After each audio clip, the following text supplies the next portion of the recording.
Price Lord everyone. இப்போ நாங்கள் நிற்கிறது ஒரு குளத்துக்கு முன்னாடி. இந்த குளம் பார்த்தோன்னே வேதாகமத்துலேருந்து ஒரு சம்பவம் ஞாபகம் வருது. அது என்னென்னு கொஞ்சம் சொல்லுங்கங்க. வேதத்தில் பெதஸ்தா எனப்பட்ட ஒரு குளம் இருந்துச்சு.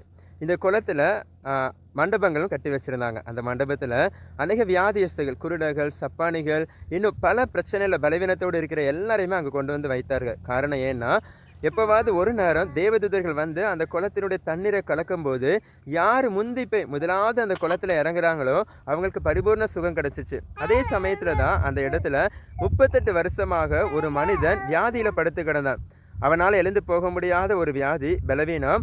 அவன் போகிறதுக்கு முன்பதாக அநேகர் போயிடுறாங்க, அதனால் அவனுக்கு சுகம் கிடைக்கல. ஆனால் அவனை தேடி இயேசு கிறிஸ்து வருகிறார். இயேசு கிறிஸ்து வந்து, நீ சொஸ்தமாக விரும்புகிறாயா என்று கேட்டார். அவன் சொன்ன பதிலோ மிகவும் ஆச்சரியம். அவன் சொல்லுகின்றான், என்னை இந்த குளத்தில் கொண்டு போய் விடுவதற்கு ஒருவரும் இல்லைன்னு. இன்னைக்கு நம்முடைய வாழ்க்கையிலே கூட பலவீனத்தில் நம்ம கூட யாருமே இல்லாமல் இருக்கலாம். ஆனால் நிச்சயமாக உங்களை தேடி ஆண்டவராக இயேசு கிறிஸ்து வருவார், நீங்கள் அவரை விசுவாசிக்கும் போது.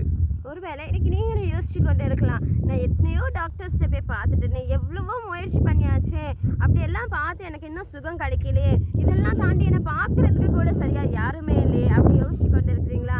ஆண்டவருடைய வேலை வரும்போது நிச்சயமாக ஆண்டவர் உங்களுக்கு ஒரு சுகத்தையும் ஒரு விடுதலையும் தர முடியும். அதனால சோர்ந்து போயிடாதீங்க, நம்பிக்கையை இழந்துடாதீங்க.